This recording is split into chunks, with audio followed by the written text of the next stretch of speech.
destruye a ti, sino que también destruye a quien crees estar ayudando. Hoy voy a enseñarte algo que puede cambiar radicalmente tu vida. Voy a mostrarte cómo discernir a quién ayudar, cómo hacerlo y hasta dónde. Voy a revelarte los 4 perfiles de personas con quienes tu generosidad sin límites no solo es inútil, sino dañina para ambos. Y voy a darte las herramientas bíblicas, teológicas y prácticas para que aprendas a amar con sabiduría, a ayudar con discernimiento, a dar sin destruirte. Pero te advierto desde ahora, esto va a incomodarte, va a confrontar ideas que creías sagradas, va a desafiar esa imagen que tienes de ti mismo como el salvador de todos. Va a obligarte a mirar verdades incómodas sobre las personas que estás ayudando y sobre tus propias motivaciones para hacerlo. Si no estás dispuesto a ser confrontado, si solo quieres que te confirmen tus hábitos destructivos, mejor cierra este video ahora. Pero si tienes el valor de escuchar la verdad, si estás cansado de vivir agotado y vacío, si quieres aprender a amar como Dios ama, con sabiduría y firmeza, entonces quédate conmigo, porque lo que voy a compartir contigo tiene el poder de liberarte. El versículo que debe grabarse en tu corazón está en Proverbios 4:23. Sobre toda cosa guardada, guarda tu corazón, porque de él mana la vida. ¿Entiendes la profundidad de esto? Hermano mío, Dios mismo, a través de su palabra inspirada, te está ordenando que guardes tu corazón.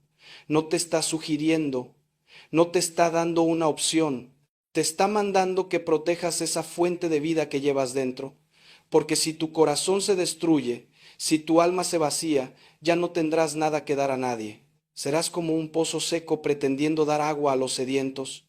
Y aquí está el problema fundamental que veo una y otra vez. Hemos confundido el amor cristiano con la ausencia total de límites. Hemos malinterpretado las enseñanzas de Jesús pensando que ser buen cristiano significa dejarse pisotear, ser el tapete de todo el mundo, permitir cualquier abuso con una sonrisa en el rostro. Y eso, hermano mío, hermana mía, es una perversión terrible del Evangelio. Jesús mismo puso límites. ¿Lo sabías? Jesús, el amor encarnado, el Dios que se hizo hombre para salvarnos, puso límites claros y firmes. Cuando los fariseos lo atacaban constantemente, no se quedó ahí aguantando sus insultos indefinidamente. Los confrontó con verdad contundente. Cuando la gente quería hacerlo rey por la fuerza, se retiró al monte solo. Cuando sus propios discípulos no entendían, les dijo con firmeza lo que necesitaban escuchar, aunque les doliera. Cuando los mercaderes profanaban el templo, no los trató con dulzura condescendiente, hizo un látigo y los expulsó. ¿Ves? Jesús amaba perfectamente, pero su amor incluía verdad, firmeza, límites. No era un amor blando que permitía cualquier cosa. Era un amor fuerte que buscaba el verdadero bien de las personas, no su comodidad temporal. Y nosotros, hermano mío, necesitamos aprender a amar como Jesús amaba. Con ternura cuando es tiempo de ternura. Con firmeza cuando es tiempo de firmeza. Con generosidad cuando la generosidad sirve. Con límites cuando los límites son necesarios para el verdadero bien de todos. Déjame contarte algo que me partió el corazón hace apenas unos meses. Una mujer de unos 45 años vino a mi confesionario completamente destruida. Me dijo: padre, creo que voy a tener un colapso nervioso, ya no puedo más. Le pregunté qué estaba pasando y me contó una historia que he escuchado cientos de veces con variaciones. Tenía un hermano adicto que llevaba 20 años cayendo y levantándose. Cada vez que caía, ella corría a rescatarlo. Le pagaba las deudas, le conseguía trabajo, lo acogía en su casa, le daba dinero. Y él invariablemente volvía a caer. Robaba cosas de su casa para vender. Mentía, manipulaba, prometía cambiar y nunca cambiaba. Y ella seguía ayudándolo porque, me dijo con lágrimas, es mi hermano padre, los cristianos debemos perdonar siempre, ¿verdad? No puedo abandonarlo. Mientras tanto, su propio matrimonio estaba al borde del colapso porque su esposo estaba harto de sostener a ese hermano. Sus propios hijos estaban resentidos porque mamá gastaba en el tío drogadicto dinero que les hacía falta a ellos. Ella misma estaba en terapia por depresión, tomando medicamentos para dormir, completamente agotada, y seguía creyendo que tenía que seguir ayudando porque eso es lo que hacen los buenos cristianos. Le dije algo que la impactó muchísimo. Hermana, tú no estás ayudando a tu hermano, lo estás destruyendo, y te estás destruyendo a ti misma en el proceso. Lo que estás haciendo no es amor cristiano, es codependencia disfrazada de caridad. Ella se ofendió al principio, como era de esperarse. ¿Cómo puede decir eso, padre? Estoy sacrificándome por él. estoy siendo como Cristo. Y yo tuve que decirle la verdad dura, no, hermana, estás siendo su cómplice. Cada vez que lo rescatas de las consecuencias de sus decisiones, le estás enseñando que no tiene que cambiar porque tú siempre estarás ahí para limpiarte sus desastres, estás permitiendo su adicción. Y mientras tanto, estás abandonando a las personas que sí son tu responsabilidad, tu esposo, tus hijos, tú misma. Esa conversación fue larga y dolorosa, pero fue necesaria, porque esa mujer necesitaba escuchar que poner límites no es falta de amor, es amor maduro, que decir no más no es abandono, es permitir que la persona enfrente las consecuencias de sus actos, que cuidar de tu propio corazón no es egoísmo, es obediencia a Dios que te manda guardarlo. Después de meses de acompañamiento, esa mujer finalmente puso límites claros con su hermano. Le dijo, te amo, pero no voy a seguir rescatándote, no voy a darte más dinero, no voy a pagar tus deudas, no vas a vivir en mi casa mientras sigas usando drogas. Cuando estés verdaderamente listo para rehabilitarte, te ayudaré a encontrar un programa serio y te apoyaré en ese proceso. Pero mientras sigas eligiendo las drogas, yo elijo cuidar mi familia y mi salud. ¿Y sabes qué pasó? Al principio, su hermano reaccionó con furia. La acusó de ser egoísta, de no ser cristiana, de abandonarlo, trató de manipularla con culpa, pero ella se mantuvo firme. Y después de varios meses tocando fondo sin la red de seguridad de su hermana, finalmente aceptó entrar a un programa de rehabilitación serio. Hoy, 2 años después, lleva limpio y está reconstruyendo su vida. Y me dijo algo hermoso, si mi hermana no hubiera puesto esos límites, yo seguiría usando. Necesitaba tocar fondo de verdad. Esa historia, hermano mío, ilustra perfectamente lo que necesitas entender. A veces el amor más grande que puedes dar es decir no. A veces la ayuda más poderosa es dejar de ayudar. A veces salvas a alguien precisamente cuando dejas de rescatarlo. Pero antes de profundizar en los 4 perfiles de personas con quienes necesitas límites firmes, necesito que entiendas el fundamento teológico de lo que estoy enseñando. Porque esto no es psicología secular disfrazada de cristianismo. Esto es doctrina sólida, basada en la Escritura y en la tradición de la Iglesia. Primera de Corintios 3, ese capítulo famoso sobre el amor, nos dice que el amor no se goza de la injusticia, mas se goza de la verdad. ¿Captas esto? El amor verdadero se goza de la verdad, no de la mentira. Y cuando tú permites que alguien siga en patrones destructivos, cuando permites el abuso, cuando permites la manipulación, cuando permites que alguien te use sin cambiar nunca, no estás amando en verdad. Estás participando de una mentira. La mentira de que está bien vivir así, la mentira de que no hay consecuencias para las malas decisiones, la mentira de que el amor significa tolerar cualquier cosa. Gálatas 6:2 nos manda llevar las cargas los unos de los otros. Pero el versículo 5 del mismo capítulo dice que cada uno llevará su propia carga. ¿Hay contradicción aquí? No, hay sabiduría. Hay ciertas cargas que debemos ayudar a otros a llevar, las enfermedades, las pérdidas, las crisis genuinas. Pero hay otras cargas que cada persona debe llevar sola, las consecuencias de sus decisiones, la responsabilidad por sus actos, el trabajo de su propia transformación. Y cuando tú cargas las cargas que le corresponden a otro, cuando asumes responsabilidades que no son tuyas, no lo estás ayudando, lo estás incapacitando, lo estás infantilizando, lo estás impidiendo crecer. Efesios 4:15 nos exhorta a hablar la verdad en amor, no solo amor sin verdad, eso sería sentimentalismo blando, no solo verdad sin amor, eso sería crueldad, verdad en amor, amor con verdad. Y a veces, hermano mío, la verdad duele, a veces la verdad confronta, a veces la verdad pone límites. Y aquí viene algo crucial que necesitas entender sobre los límites. Poner límites no es falta de amor, es expresión de amor maduro, es amor que busca el verdadero bien de la persona, no su comodidad temporal.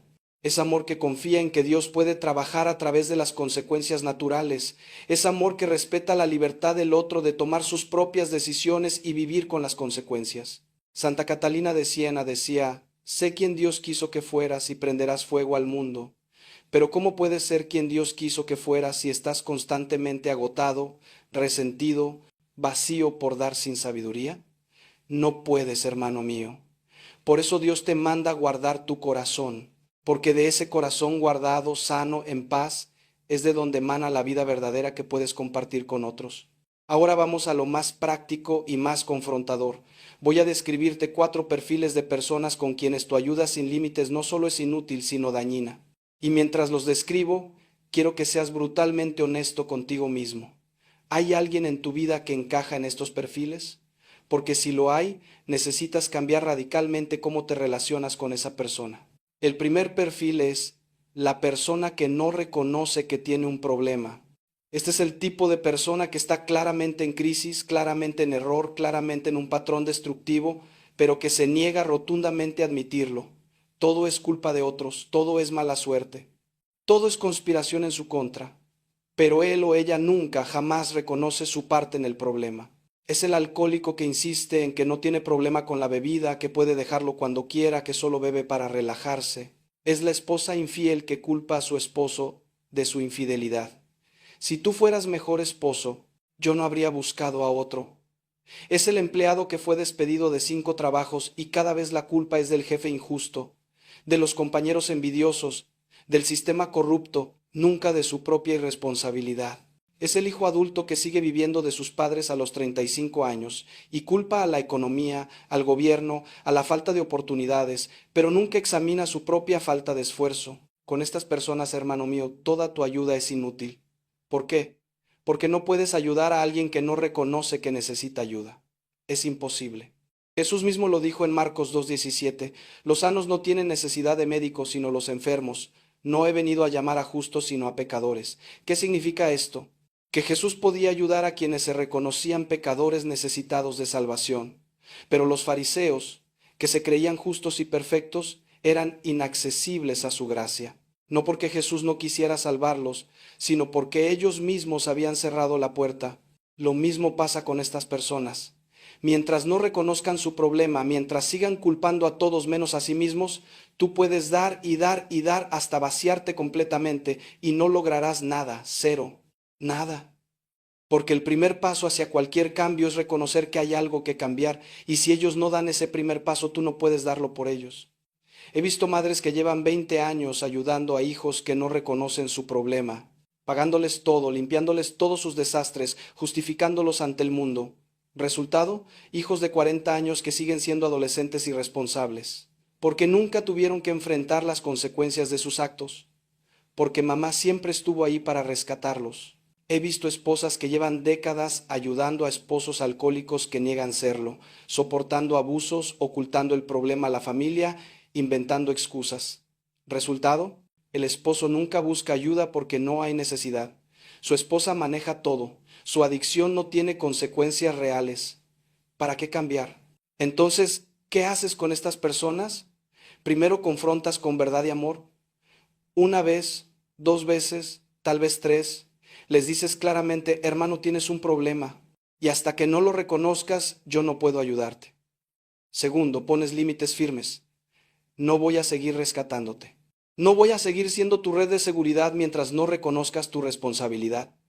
Tercero, te retiras y oras. Oras fervientemente para que Dios abra sus ojos, pero no sigues dando, no sigues rescatando, porque eso solo perpetúa el problema. Y cuando te sientas culpable por poner esos límites, recuerda esto. Jesús pasó de largo por muchas personas. No sanó a todos los enfermos de Israel, no resucitó a todos los muertos, no multiplicó panes para todas las multitudes. Fue selectivo, fue estratégico, invirtió su tiempo y energía donde había receptividad, y nosotros debemos hacer lo mismo. El segundo perfil es la persona que rechaza toda responsabilidad por su situación. Este perfil es primo hermano del primero, pero con un matiz diferente. Esta persona tal vez reconoce que hay un problema, pero insiste en que no es culpa suya en absoluto. Todo lo malo que le pasa es responsabilidad de otros. Su vida es un desastre por factores completamente fuera de su control, y por lo tanto otros deben resolverle la vida. Es el tipo de persona que siempre tiene una excusa, siempre tiene un culpable, siempre tiene una justificación. Su matrimonio fracasó por culpa de su ex, que era imposible. Su negocio quebró por culpa de la economía. Sus hijos no le hablan por culpa de su ex, que los manipuló. No tiene trabajo por culpa del sistema. No tiene amigos por culpa de la gente hipócrita. No tiene dinero por culpa de la mala suerte. ¿Ves el patrón? Siempre el problema está afuera, nunca adentro. Siempre la responsabilidad es de otros, nunca propia. Y esta actitud, hermano mío, es una trampa mortal. Porque si todo lo que te pasa es culpa de otros, entonces no puedes hacer nada para cambiarlo. Eres una víctima perpetua, un títere de las circunstancias, una hoja arrastrada por el viento. La Escritura es clarísima en esto. Gálatas 6:7 dice, no os engañéis, Dios no puede ser burlado, pues todo lo que el hombre sembrare, eso también segará. Causa y efecto, siembra y cosecha. Tus decisiones tienen consecuencias. Y aunque es cierto que a veces sufrimos injusticias que no provocamos, la mayoría de las veces nuestros problemas son resultado de nuestras propias decisiones. Pero esta persona se niega a verlo. Y quiere que tú asumas la responsabilidad que le corresponde a ella. Quiere que tú arregles su vida. Quiere que tú cargues con las consecuencias de sus malas decisiones. Y si tú aceptas ese rol, te vas a destruir sin lograr nada. Déjame contarte de un hombre que vino a pedirme ayuda económica. Me dijo que estaba desesperado, que le iban a quitar su casa, que no tenía para comer. Le pregunté qué había pasado y me contó una larga historia sobre cómo su jefe lo despidió injustamente, cómo su exesposa se quedó con todo, cómo sus hijos no lo apoyan, cómo los bancos son abusivos. Todo el mundo tenía culpa menos él. Le hice algunas preguntas y descubrí que lo habían despedido por llegar tarde constantemente y por conflictos con todos sus compañeros, que en su divorcio él había sido infiel múltiples veces, que sus hijos no lo buscaban porque él nunca estuvo presente cuando eran pequeños, que estaba endeudado por vivir por encima de sus posibilidades durante años. Le señalé todo esto con respeto pero con claridad, ¿y sabes cómo reaccionó? Con furia, se ofendió profundamente. Me dijo que yo no entendía, que era fácil juzgar desde afuera, que si supiera toda la historia pensaría diferente, y se fue sin querer escuchar más. Esa es la actitud característica de este perfil. Rechazan cualquier señalamiento de su responsabilidad. Cualquier intento de mostrarle su parte en el problema es visto como ataque, como falta de comprensión, como traición. Y quieren que tú simplemente des sin cuestionar, sin señalar, sin confrontar. Con estas personas, hermano mío, tu ayuda no solo es inútil, es contraproducente. Porque cada vez que les resuelves un problema, cada vez que asumes una consecuencia que les corresponde a ellos, les estás confirmando en su mentira de que ellos no tienen culpa, de que el mundo está en su contra, de que necesitan que otros los rescaten constantemente. ¿Qué hacer? Primero, señalarles con amor pero con firmeza su parte de responsabilidad. Hermano, entiendo que has pasado por cosas difíciles, pero también necesitas reconocer las decisiones que te trajeron aquí. Segundo, ofrecerles ayuda condicionada a que asuman responsabilidad. Te ayudaré a buscar trabajo, pero necesitas asumir que el patrón de llegar tarde debe cambiar. Tercero, si rechazan asumir cualquier responsabilidad, retirarte. Cuando estés listo para hacer tu parte, aquí estaré, pero no voy a seguir rescatándote mientras tú no hagas nada por cambiar. Y cuando te acusen de ser duro, de no ser cristiano, de no ser compasivo, recuerda lo que dice Proverbios 28:23. El que reprende al hombre hallará después mayor gracia que el que lisonjea con la lengua. A largo plazo, la persona que confronta con verdad hace más bien que la que solo consiente con mentiras. El tercer perfil es la persona que te manipula emocionalmente. Este es quizás el más peligroso de todos porque es el más difícil de detectar. Esta persona ha perfeccionado el arte de la manipulación emocional, sabe exactamente qué botones presionar para que tú hagas lo que ella quiere. Usa la culpa, la lástima, el chantaje sentimental como herramientas para controlarte. Las frases características de este perfil son: después de todo lo que he hecho por ti, si realmente me quisieras, harías esto por mí. Nadie me entiende como tú. No sé qué voy a hacer si tú no me ayudas. Tú eres la única persona en quien puedo confiar. Si no me ayudas, no sé qué pueda pasar. Y la más efectiva de todas, un verdadero cristiano haría esto. ¿Ves la manipulación? Están diseñadas para hacerte sentir culpable si no haces lo que quieren, para hacerte sentir que eres responsable de su bienestar, para atraparte en una dinámica donde tú no eres libre de decir no. Y lo más insidioso es que muchas veces estas personas están completamente inconscientes de lo que hacen. No es que sean malvadas calculadoras, es que han aprendido a lo largo de su vida que la manipulación funciona, que pueden obtener lo que quieren apelando a las emociones de otros, y lo hacen automáticamente, pero el resultado es el mismo. Tú terminas haciendo cosas que no quieres hacer, dando cosas que no quieres dar, sacrificándote de maneras que no son saludables, todo porque no puedes soportar la culpa que sentirías si dijeras no.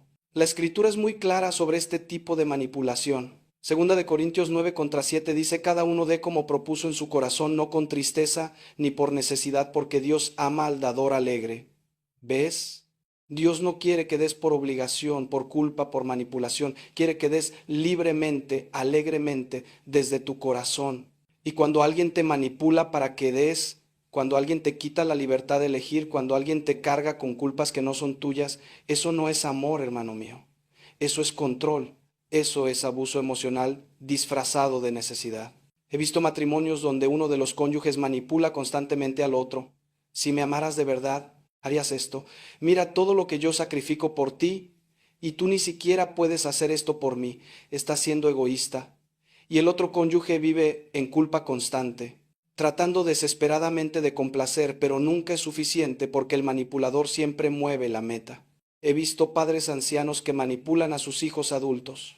Después de todo lo que hice por ti cuando eras niño, me voy a morir pronto y vas a arrepentirte de no haber pasado más tiempo conmigo. Tus hermanos sí me visitan, pero tú eres el hijo ingrato. Y los hijos viven en culpa perpetua, sacrificando sus propias familias, su propia salud, por complacer a padres que nunca están satisfechos. He visto amistades tóxicas donde uno siempre está en crisis, siempre necesita algo, siempre tiene una emergencia, y el otro corre cada vez, deja todo, sacrifica todo. Pero cuando el que siempre da necesita algo, el manipulador nunca está disponible. La amistad es unidireccional, el amor es parasitario. ¿Cómo identificas a un manipulador emocional? Por los frutos. Si después de interactuar con esa persona constantemente te sientes culpable, agotado, ansioso, resentido, probablemente hay manipulación. Si sientes que no puedes decir no sin consecuencias terribles, probablemente hay manipulación. Si esa persona usa amenazas sutiles o no tan sutiles para conseguir lo que quiere, definitivamente hay manipulación. ¿Qué hacer? Primero, reconocer la dinámica, llamarla por su nombre. Esto es manipulación y no voy a permitirla más. Segundo, establecer límites claros sin justificarte excesivamente. No voy a hacer eso, no porque no te ame, sino porque no es sano para ninguno de los dos. Tercero, mantener los límites aunque la persona reaccione mal, porque va a reaccionar mal. Va a intensificar la manipulación, va a hacerte sentir peor. Es su último recurso para recuperar el control. Pero si te mantienes firme, eventualmente tendrá que aceptar los límites o alejarse. Y si se aleja, hermano mío, déjala ir. Una relación basada en manipulación no es relación verdadera, es esclavitud. Y tú fuiste llamado a la libertad. Gálatas 5:1 dice, estad pues firmes en la libertad con que Cristo nos hizo libres y no estéis otra vez sujetos al yugo de esclavitud. El cuarto perfil es la persona que no está dispuesta a hacer su parte. Este perfil quiere resultados sin esfuerzo, quiere cambios sin trabajo, quiere que tú hagas todo mientras ella no mueve un dedo. Es la persona que te pide ayuda, pero cuando le ofrece soluciones prácticas, siempre tiene una excusa para no implementarlas. Ayúdame a encontrar trabajo. Le das contactos, le ayudas con su currículum, le informas de vacantes, pero nunca aplica. O aplica sin esfuerzo o rechaza las oportunidades porque no son exactamente lo que busca. Ayúdame con mi matrimonio. Le sugieres terapia de pareja, libros, retiros matrimoniales, pero nunca lo hace porque no hay tiempo, es muy caro, mi esposo no va a querer. Ayúdame a salir de las deudas. Le das un plan de presupuesto, le explicas cómo reducir gastos, pero no lo implementa porque es muy difícil, no puedo vivir así, necesito ciertos lujos. ¿Ves el patrón? Mucha queja, cero acción. Mucha petición de ayuda, cero disposición a hacer el trabajo que la ayuda requiere. Y tú, como persona generosa que eres, sigues intentando, sigues buscando soluciones mágicas, sigues pensando que si encuentras la ayuda perfecta, finalmente esta persona va a cambiar. Pero no va a cambiar, hermano mío, porque no quiere pagar el precio del cambio. Jesús enseñó esto claramente en la parábola de los talentos en Mateo 25. El Señor da talentos a sus siervos según su capacidad. 2 de ellos trabajan, se esfuerzan, multiplican lo que recibieron. El tercero entierra su talento y no hace nada. ¿Y qué pasa? Los 2 primeros son recompensados, el tercero es castigado y lo poco que tenía le es quitado.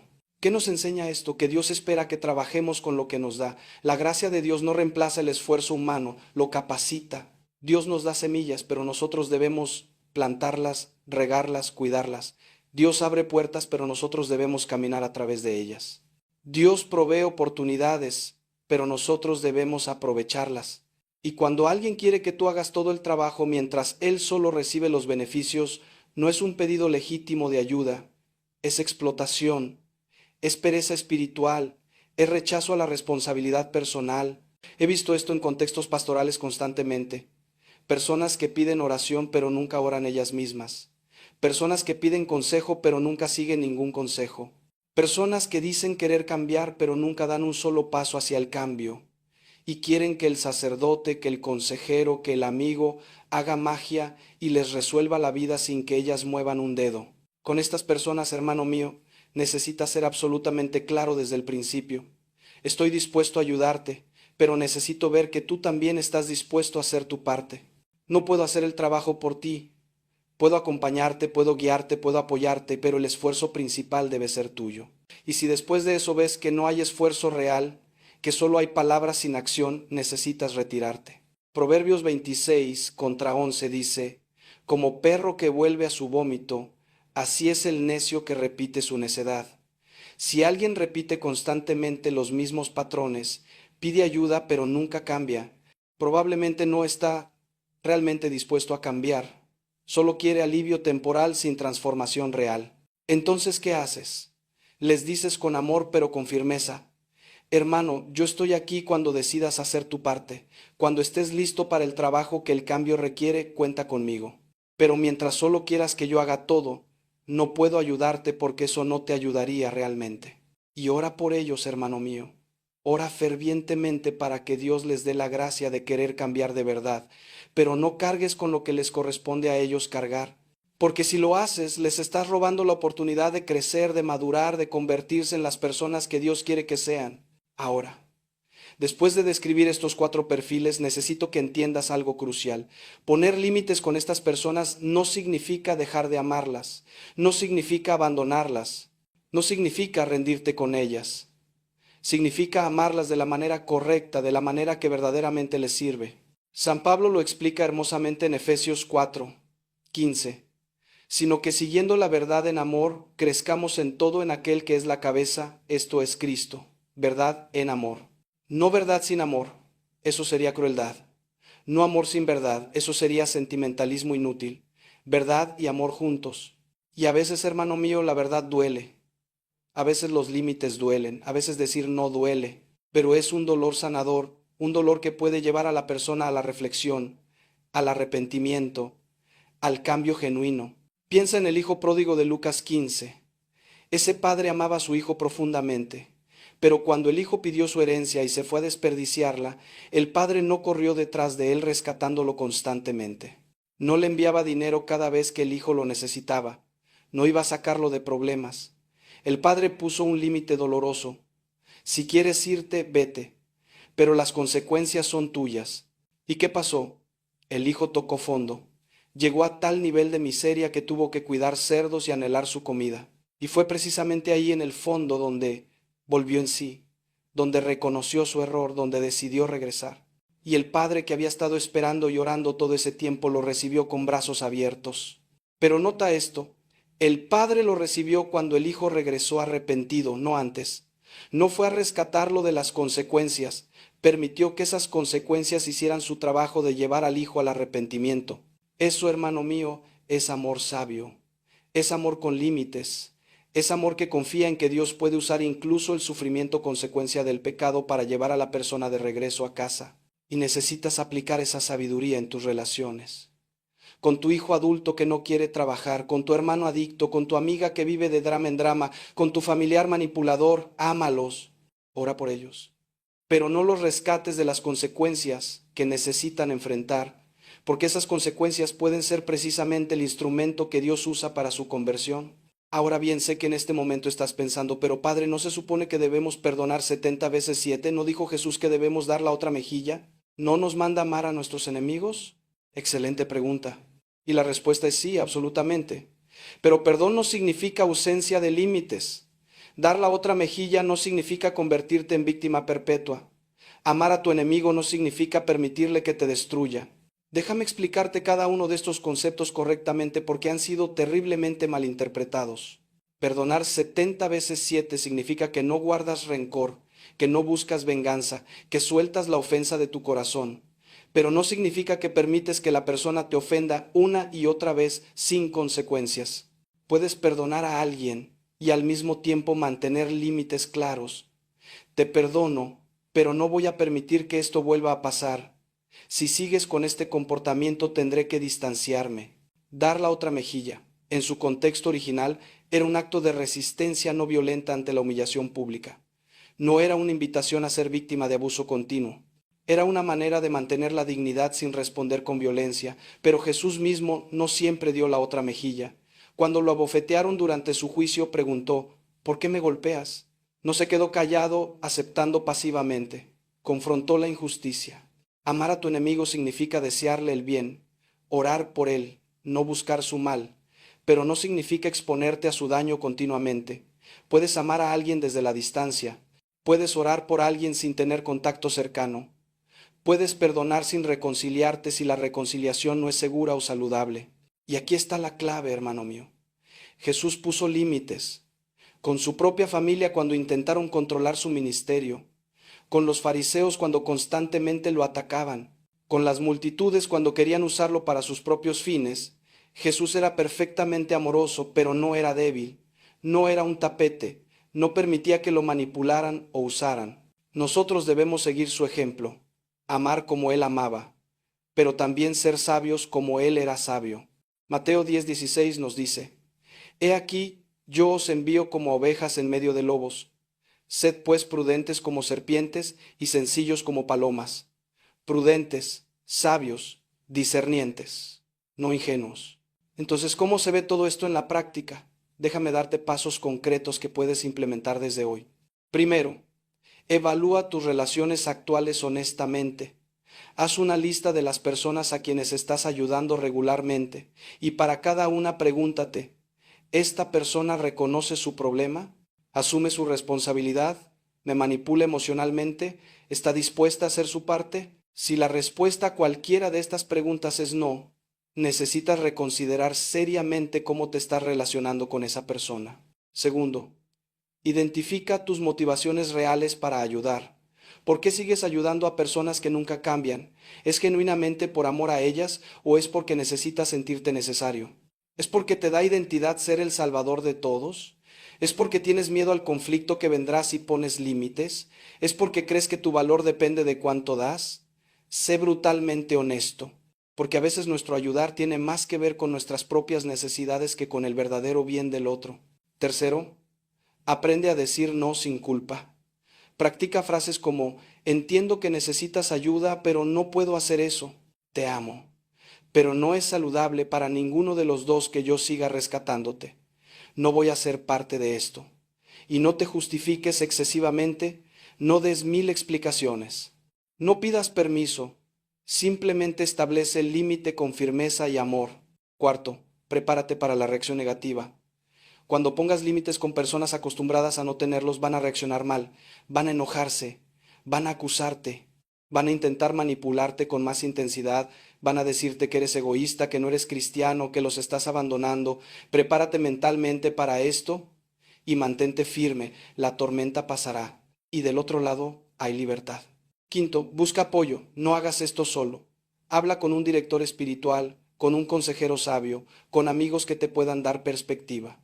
Porque cuando estás en medio de la situación es difícil ver con claridad. Necesitas personas objetivas que te confirmen que estás haciendo lo correcto o que te confronten si estás siendo demasiado duro. Sexto, reemplaza la ayuda dañina con ayuda sabia. No se trata de dejar de ayudar por completo, se trata de ayudar de maneras que realmente sirven. En lugar de darle dinero al familiar que lo desperdicia, ofrécele pagar directamente un curso que le ayude a conseguir trabajo. En lugar de rescatar constantemente a tu hijo adulto, ofrécele apoyo emocional mientras él enfrenta las consecuencias de sus decisiones. En lugar de ser el terapeuta no oficial de tu amiga, sugiérele que busque ayuda profesional y ofrécele acompañarla a la primera cita. Séptimo, ora sin cesar. Por ti mismo para que Dios te dé sabiduría y fortaleza.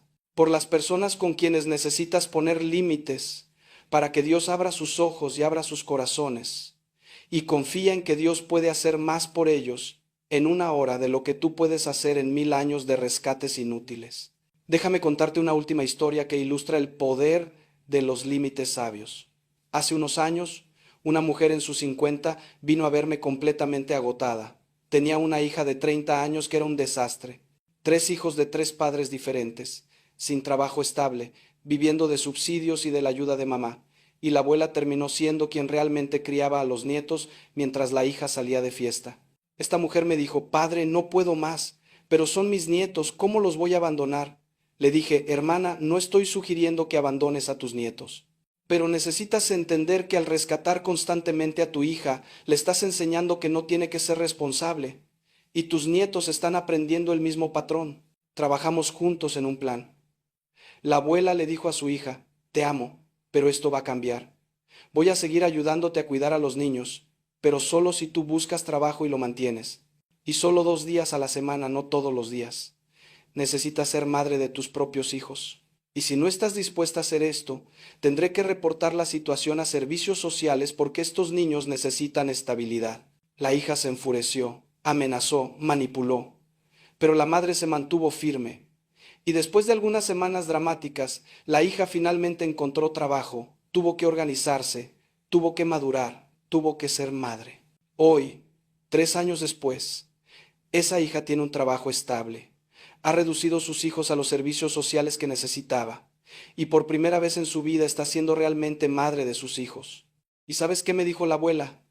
Padre, desearía haber hecho esto hace 10 años. Le hubiera ahorrado tanto sufrimiento a ella y a mí. Esa es la tragedia, hermano mío, que muchas veces por miedo de ser duros, por miedo de ser malos cristianos, permitimos situaciones destructivas durante años, décadas incluso. Y cuando finalmente ponemos los límites que debimos haber puesto desde el principio, descubrimos que la otra persona tenía la capacidad de cambiar todo el tiempo. Solo necesitaba la presión de las consecuencias reales para finalmente hacerlo. No cometas ese error. No desperdicies años de tu vida y de la vida de otros en patrones destructivos. Aprende a amar con sabiduría, aprende a ayudar con discernimiento, aprende a poner límites con firmeza y amor. Y recuerda siempre: guardar tu corazón no es egoísmo, es obediencia. Proverbios 4:23. Sobre toda cosa guardada, guarda tu corazón, porque de él mana la vida.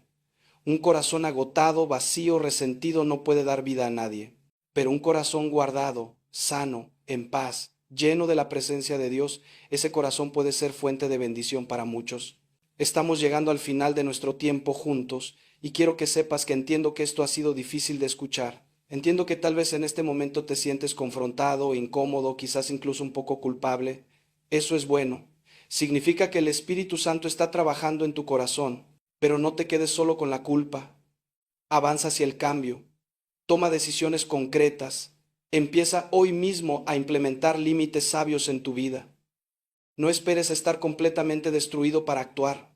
Y si ya estás destruido, si ya te vaciaste dando a quienes no debías dar de la manera que no debías dar, déjame decirte algo. No es tarde. Dios puede restaurar. Dios puede renovar. Dios puede sanarte y enseñarte a amar de nuevo, pero esta vez con la sabiduría que no tenías antes. Isaías 40:29-31 dice: Él da esfuerzo al cansado y multiplica las fuerzas al que no tiene ningunas. Los muchachos se fatigan y se cansan, los jóvenes flaquean y caen, pero los que esperan en el Señor tendrán nuevas fuerzas. Levantarán alas como las águilas, correrán y no se cansarán, caminarán y no se fatigarán. Dios puede darte nuevas fuerzas, hermano mío.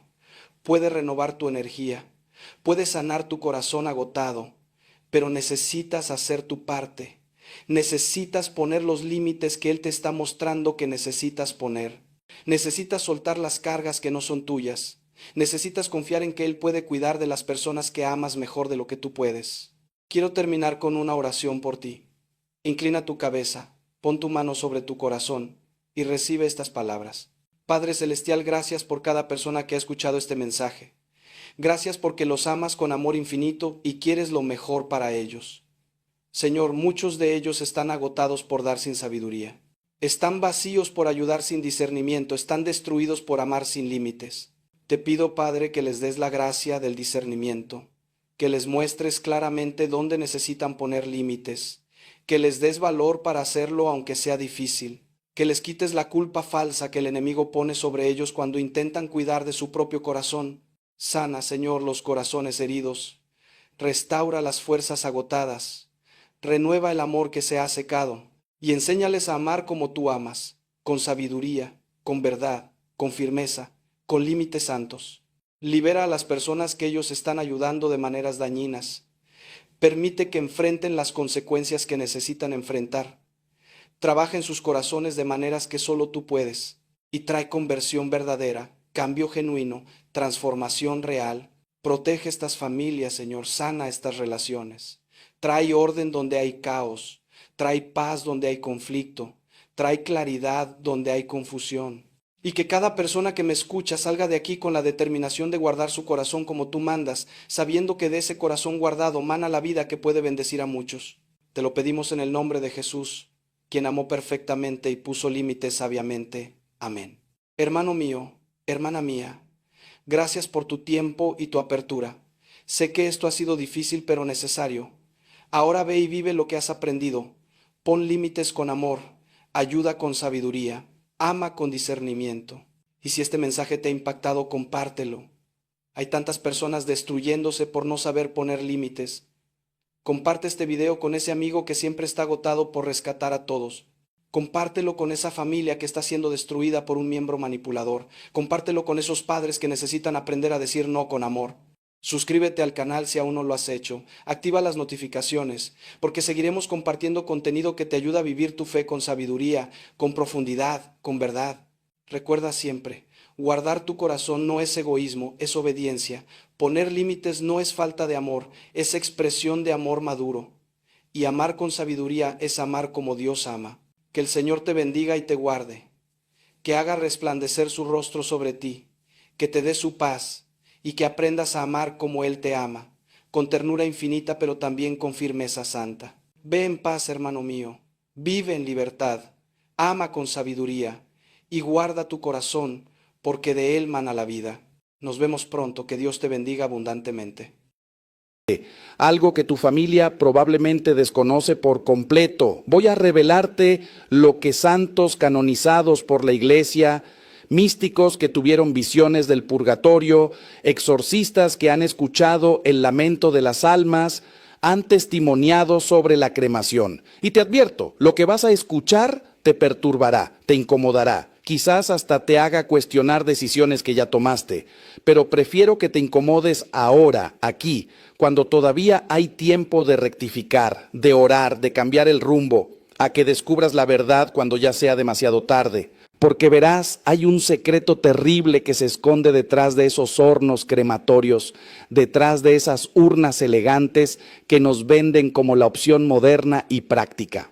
Un secreto que tiene que ver con el vínculo misterioso entre el cuerpo y el alma. Un vínculo que no se rompe completamente con la muerte como muchos creen. Los santos lo vieron. San Pío de Pietrelcina lo advirtió. Santa Faustina lo presenció. Almas del purgatorio lo han revelado a través de apariciones documentadas por la Iglesia.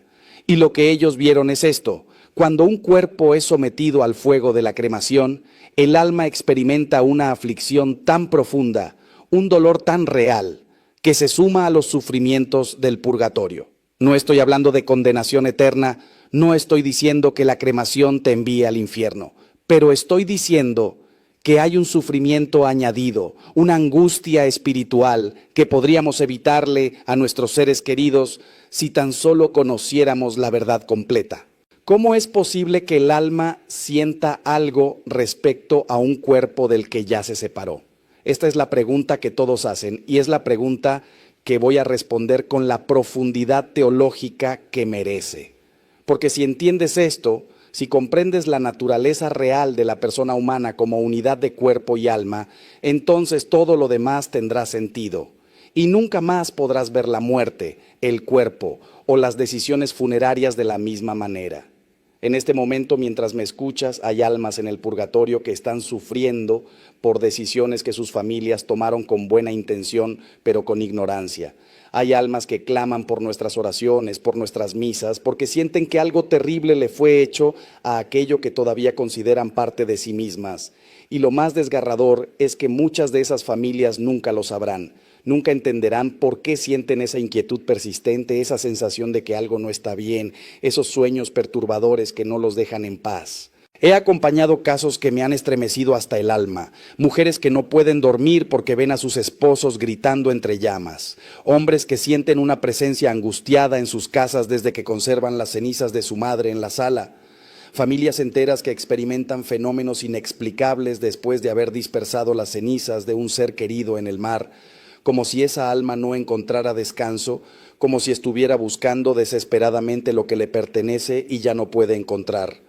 Y cuando finalmente corrigen la situación, cuando depositan las cenizas en lugar sagrado, cuando ofrecen misas por esas almas, la paz regresa, el tormento cesa, las pesadillas desaparecen. ¿Coincidencia? Quizás una vez, 2 veces, pero docenas de casos similares a lo largo de décadas de ministerio sacerdotal. Hermano mío, ahí hay algo más profundo operando. Ahí hay una realidad espiritual que nuestra cultura materialista ha olvidado por completo, pero que sigue siendo tan real como el aire que respiras. Hoy vamos a hablar de algo que muchos callan por miedo, por desconocimiento o porque la verdad resulta demasiado incómoda para nuestra mentalidad moderna. Vamos a hablar de la cremación, sí, pero no desde las estadísticas ni desde la conveniencia económica.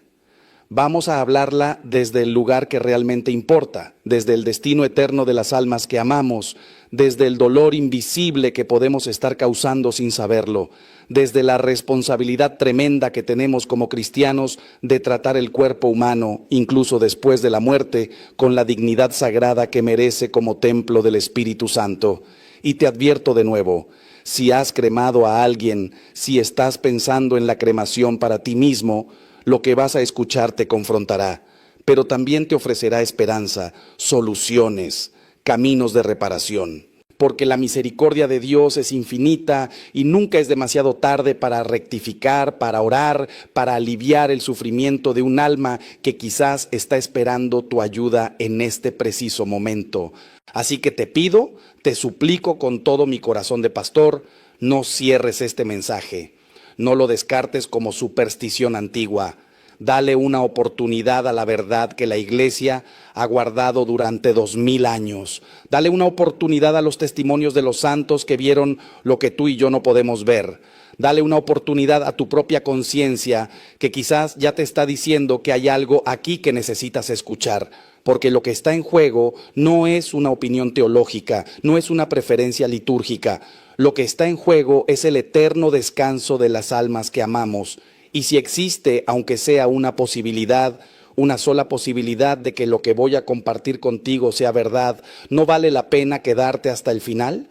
¿No merece esa alma que tanto amaste que dediques estos minutos a considerar si quizás, sin saberlo, le causaste un sufrimiento que ahora puedes aliviar? Quédate conmigo, escucha con el corazón abierto. Y al final tú mismo juzgarás si lo que has escuchado viene del Espíritu de verdad o no.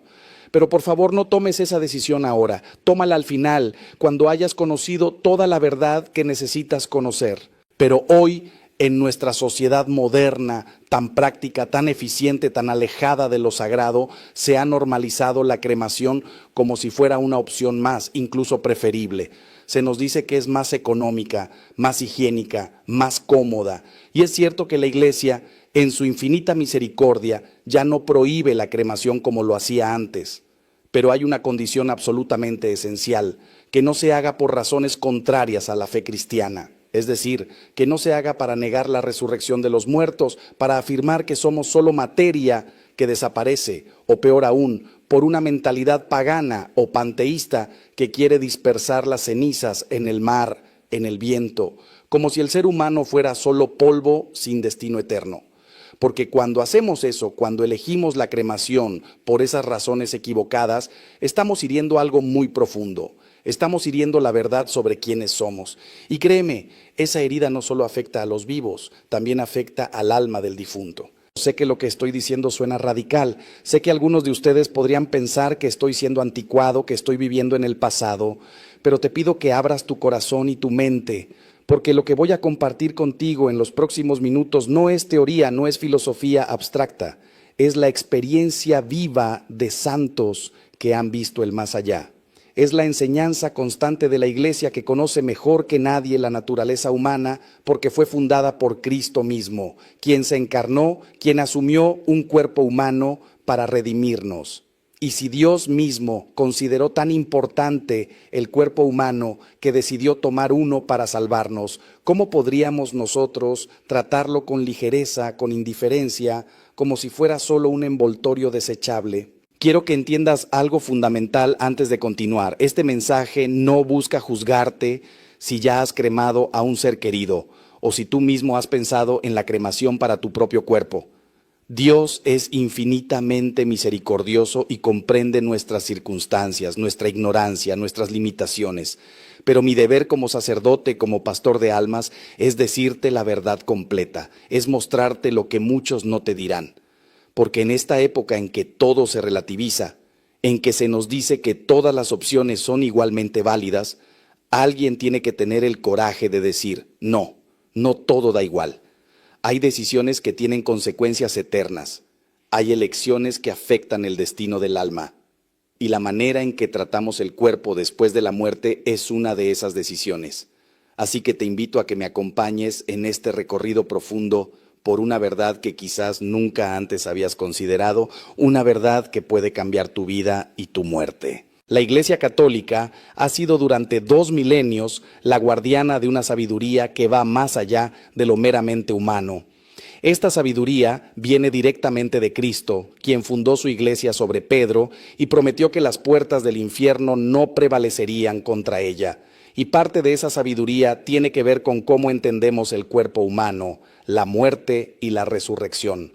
Desde los primeros cristianos, la práctica constante fue la sepultura del cuerpo, siguiendo el ejemplo de Cristo mismo, quien fue sepultado en un sepulcro. Los cristianos primitivos, aún en tiempos de persecución, aún cuando enterrar a sus muertos significaba arriesgar la vida, insistían en darles sepultura digna. Guardaban con reverencia las reliquias de los mártires, construían catacumbas para honrar los cuerpos de los santos. ¿Por qué? Porque sabían algo fundamental. El cuerpo no es una prisión del alma, como pensaban los gnósticos y los paganos. El cuerpo es parte integral de nuestra identidad. Es el templo del Espíritu Santo, como nos dice San Pablo. Durante siglos, la cremación fue vista con profunda desconfianza por la Iglesia, precisamente porque era una práctica asociada con filosofías que negaban la resurrección. Los romanos paganos cremaban a sus muertos porque creían que el alma se liberaba definitivamente de la materia. Las corrientes gnósticas despreciaban el cuerpo como algo malo, algo de lo que había que liberarse. Y la Iglesia, fiel a la enseñanza de Cristo sobre la resurrección de la carne, se opuso firmemente a estas prácticas. Durante el siglo XIX, cuando las sociedades masónicas y los grupos anticlericales comenzaron a promover la cremación específicamente para negar la fe católica en la resurrección, la Iglesia prohibió tajantemente esta práctica. Era una manera de proteger la fe del pueblo, de defender la verdad sobre el destino del hombre, cuerpo y alma. Con el tiempo, la Iglesia, en su sabiduría maternal, comprendió que la cremación podía realizarse sin necesariamente negar la resurrección. Entendió que en ciertas circunstancias, por razones sanitarias, económicas o de espacio, la cremación podía ser una opción práctica. Y así, en 1963 el Santo Oficio permitió la cremación siempre y cuando no se hiciera por razones contrarias a la doctrina cristiana. Más tarde, el Código de Derecho Canónico de 1983 confirmó esta apertura, pero manteniendo siempre una preferencia clara por la sepultura tradicional. Y aquí está el punto crucial que muchos olvidan. La Iglesia permite, pero no prefiere. Tolera, pero no promueve. Y establece condiciones muy claras. Las cenizas deben ser tratadas con el mismo respeto que se daría al cuerpo, deben ser depositadas en un lugar sagrado, nunca dispersadas ni conservadas en el hogar como si fueran un objeto decorativo. En el año 2016, la Congregación para la Doctrina de la Fe publicó una instrucción titulada Ad Resurgendum cum Christo, que clarifica de manera definitiva la posición de la Iglesia. Este documento, aprobado por el Papa Francisco, establece que la Iglesia recomienda insistentemente que los cuerpos de los difuntos sean sepultados siguiendo el ejemplo de Cristo. Y cuando se elige la cremación, prohíbe absolutamente la conservación de las cenizas en el hogar, su dispersión en el aire, en el mar o en la tierra, o su transformación en objetos conmemorativos. ¿Por qué esta insistencia? ¿Por qué estas prácticas introducen una mentalidad naturalista o nihilista que contradice la esperanza cristiana en la resurrección? Convertir a un ser humano, imagen de Dios, en un puñado de cenizas esparcidas al viento, es decir, implícitamente que no hay nada más allá, que todo termina, que somos solo naturaleza que vuelve a la naturaleza. Y eso, hermano mío, es una mentira que hiere profundamente la dignidad humana y la fe cristiana. Lo que muchos católicos desconocen es que esta enseñanza de la Iglesia no es arbitraria ni meramente disciplinaria. No es una regla inventada por burócratas eclesiásticos. Es una enseñanza que brota de la verdad revelada sobre la naturaleza humana y el destino eterno del hombre.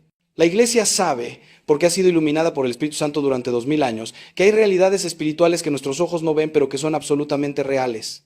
Sabe que el alma mantiene una relación misteriosa con el cuerpo incluso después de la muerte, hasta la resurrección final. Y sabe, por el testimonio de los santos y las revelaciones místicas, que la manera en que tratamos el cuerpo del difunto afecta de alguna manera al alma que se ha separado de él. Ahora bien, déjame llevarte más profundo todavía. Déjame contarte lo que los santos han visto, lo que las almas privilegiadas, aquellas que Dios ha permitido que contemplen realidades que normalmente están ocultas, nos han revelado sobre la cremación y el sufrimiento del alma.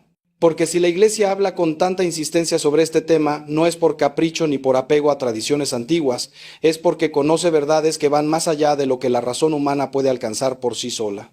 Santa Catalina de Génova, una de las grandes místicas de la Iglesia, que experimentó visiones profundas del purgatorio y del estado de las almas después de la muerte, habló del vínculo que permanece entre el alma y el cuerpo incluso después de la separación.